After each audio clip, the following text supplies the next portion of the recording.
Assalamualaikum warahmatullahi wabarakatuh. Perkenalkan, nama saya Rangga Prabowo Gumilar.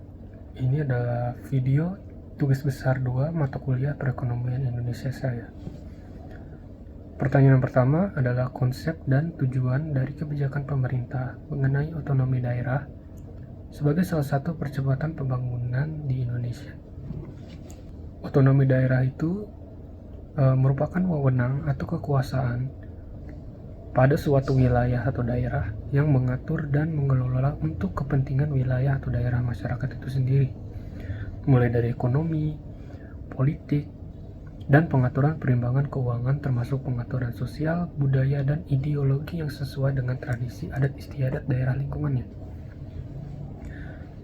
Tujuan otonomi daerah itu bertujuan untuk meningkatkan pelayanan pemerintah pada masyarakat dalam rangka percepatan pembangunan ekonomi daerah. Lalu bagaimana dengan tujuan dari kebijakan pemerintah ini mengenai otonomi daerah sebagai salah satu percepatan pembangunan di Indonesia? Pertama, tujuan dari kebijakan ini sebagai peningkatan keamanan dan ketertiban untuk pembangunan ekonomi daerah.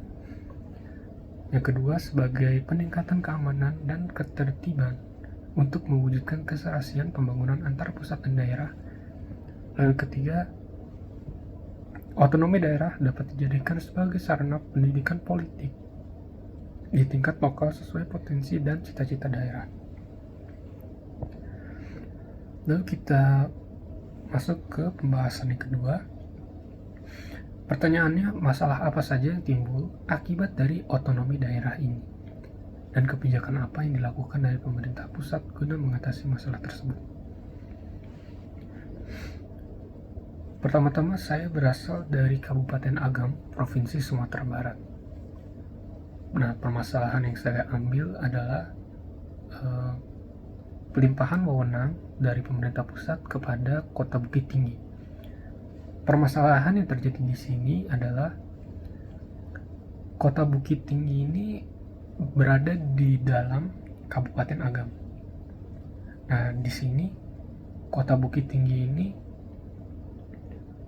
mendapatkan pelimpahan wewenang kepada Kota Bukit Tinggi untuk melakukan pemekaran wilayah, di mana pemekaran wilayah ini berada di daerah Kabupaten Agam.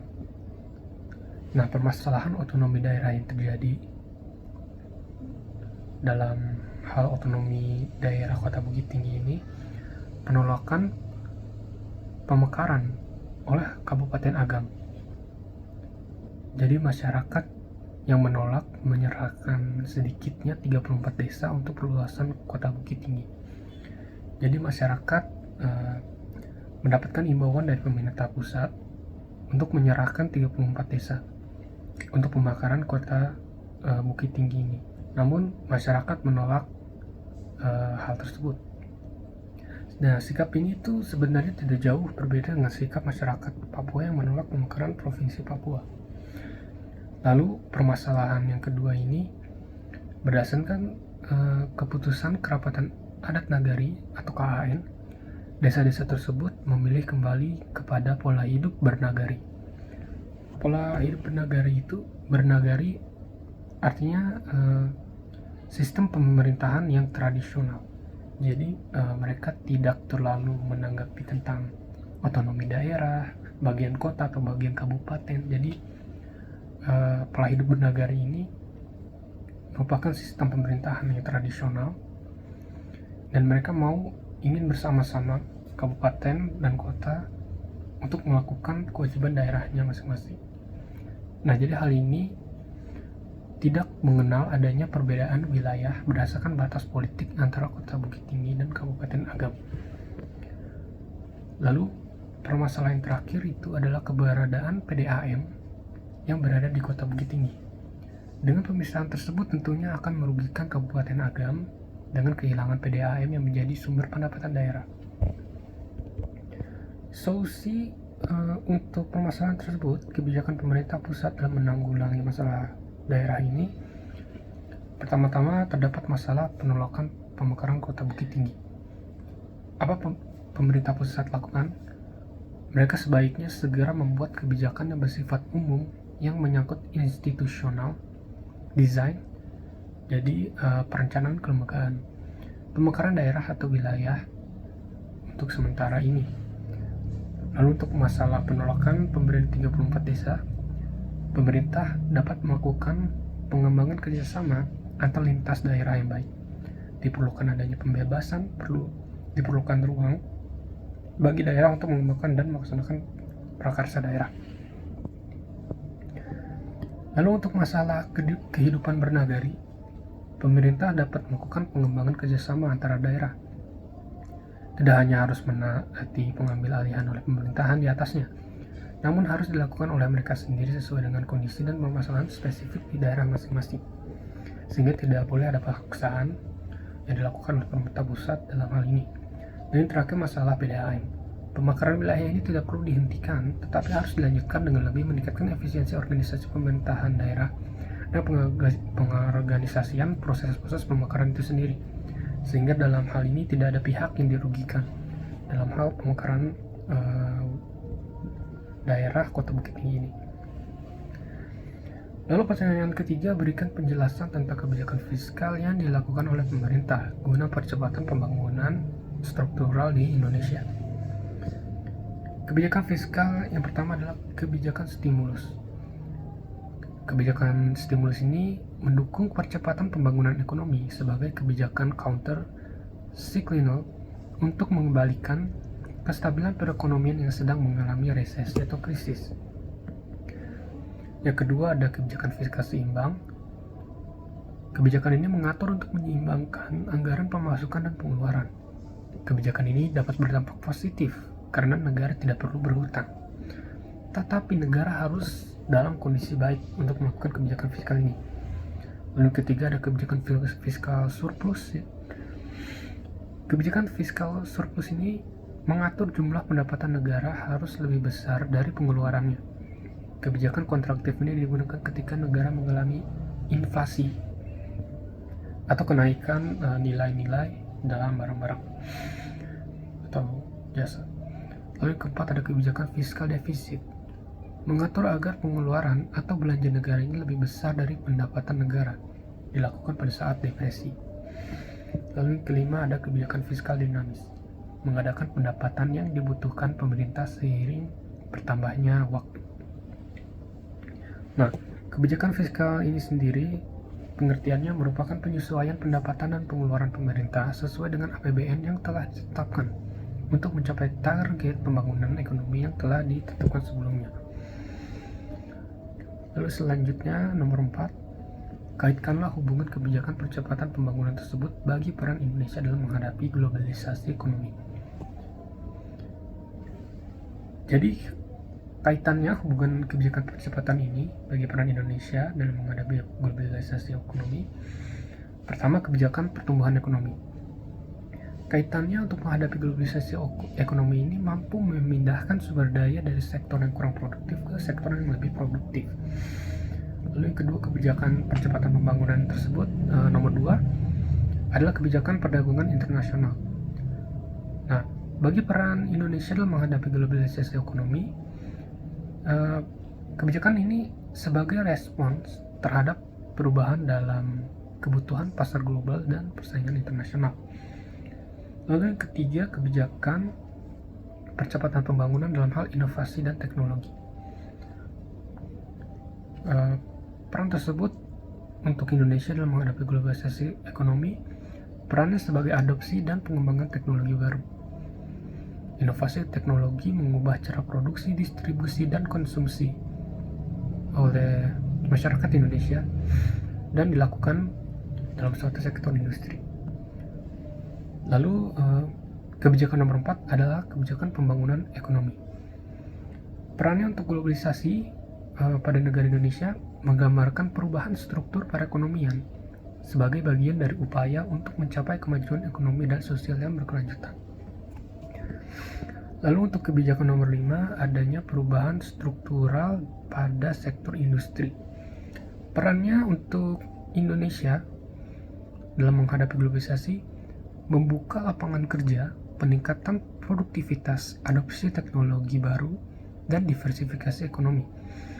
Implementasi kebijakan yang tepat dan dukungan yang kuat dari pemerintah dan sektor swasta penting untuk mendorong transformasi struktural yang sukses dalam sektor industri.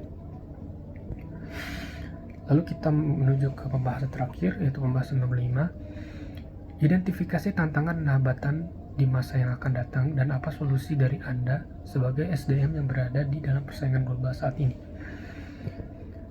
Tantangan pertama adalah tantangan melakukan teknik diversifikasi. Lalu tantangan kedua adalah melakukan kolaborasi dan kemitraan. Kita akan membahas tantangan pertama dulu, melakukan teknik diversifikasi. Jadi diversifikasi dalam hal ini merupakan penjangkauan akses seperti menjual produksi atau jasa sejauh-jauhnya. Contohnya seperti di lingkungan luar kota, dalam negeri, ataupun luar negeri. Lalu yang kedua adalah tantangan melakukan kolaborasi dan kemitraan. Dalam hal ini adalah melakukan kerjasama pada produk atau jasa yang menyediakan layanan yang sama dengan kita. Lalu tantangan yang ketiga adalah melakukan pertumbuhan usaha yang cepat. Ini merupakan tantangan dalam hal globalisasi saat ini karena banyak usaha-usaha yang ingin melakukan pertumbuhan usaha yang cepat, tapi mereka takut akan terjadinya kerugian dan juga kebangkrutan. Lalu hambatan-hambatan apa saja dalam hal globalisasi? Hambatannya adalah hambatan dalam meningkatkan potensi perekonomian untuk menghadapi era industri 4.0. Jadi di era industri 4.0 ini mereka memiliki hambatan untuk mencapai potensi terbaik mereka, wujud terbaik mereka dalam hal menghadapi era industri 4.0 ini. Lalu hambatan yang kedua adalah hambatan bisnis yang perlu mendapatkan penanganan, terutama perihal SDM atau sumber daya manusianya, seperti dalam hal pendidikan, kualitas dari kinerjanya, dan lain-lain. Lalu hambatan yang ketiga adalah hambatan perekonomian untuk menghadapi era industri. Jadi hambatan ini bisa jadi hambatan dari profit dan juga dalam hal untuk terus berlanjut. Jadi jangan sampai ada hal going concern dalam usaha tersebut. Lalu solusi atas tantangan dan hambatan. Pertama, solusi untuk tantangan melakukan teknik diversifikasi. Solusinya itu penambahan produk dan perluasan pasar di area bisnis primer dan sekunder. Bisa melakukan perdagangan yang lebih terkini, seperti melakukan perdagangan atau jasa dari sosial media atau marketplace online, ataupun melakukan iklan di tempat tujuan konsumen yang kita targetkan. Lalu tantangan kedua solusinya, pertama tantangannya melakukan kolaborasi dan kemitraan. Solusinya itu menjalin kerjasama dengan pihak mitra dan juga pihak lawan demi mengembangkan lingkungan industri. Terkadang kita perlu adanya kerjasama dengan pihak lawan yang menyediakan produksi barang ataupun jasa yang mirip dengan apa yang kita lakukan. Karena terkadang persaingan ini sebenarnya membuat jauh potensi kita menjadi usaha yang sangat baik. Kita harus bekerja sama dengan lawan industri kita untuk mencapai potensi perekonomian yang lebih baik lagi. Lalu untuk tantangan yang ketiga, melakukan pertumbuhan usaha yang cepat. Solusinya dengan meningkatkan jumlah karyawan dan unit bisnis dengan tetap menjaga lini produk dan jangkauan pasar. Tindakan seperti itu akan mengubah ukuran industri, bukan ruang lingkup industrinya.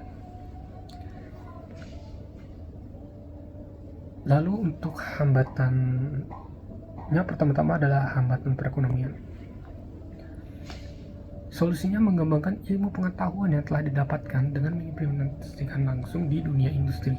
Jadi harus ada divisi pengembangan inovasi untuk melakukan hal ini agar mencapai potensi perekonomian yang lebih baik lagi. Lalu untuk hambatan yang kedua, hambatan sumber daya manusianya.